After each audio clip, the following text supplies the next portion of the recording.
pemerintah mengumumkan diskon tiket pesawat untuk Lebaran 2025 sebesar 13 hingga 14% untuk jenis domestik kelas ekonomi. Penurunan harga tersebut disambut baik penumpang, terutama yang ingin mudik pada saat Lebaran.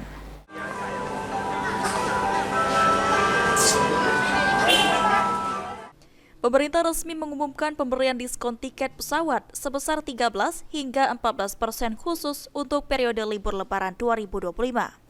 Pemberian diskon tersebut disambut baik oleh para penumpang pesawat.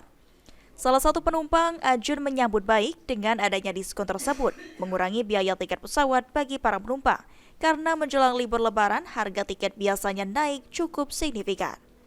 Selain itu diharapkan harga tiket pesawat lebih disesuaikan lagi dan Bandara Sultan Mahmud Badarudin II Palembang menjadi bandara internasional kembali.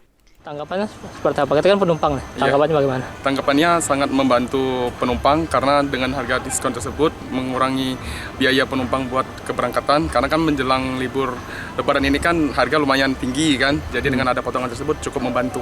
Berarti menyetujui ya? Iya, sangat setuju dengan program pemerintah yang memberikan potongan diskon untuk tiket pesawat tersebut.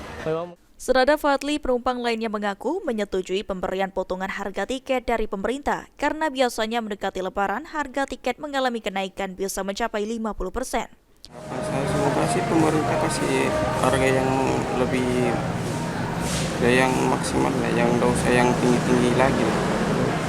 Lebih rendah lagi kalau bisa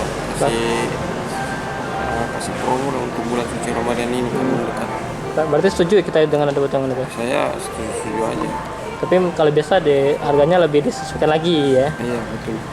Karena memang di menjelang Lebaran biasanya harga tiket naik Mas ya? Mendekati Lebaran biasanya harga tiket naik. Diskon ini berlaku untuk pembelian tiket yang dilakukan mulai 1 Maret hingga 7 April 2025.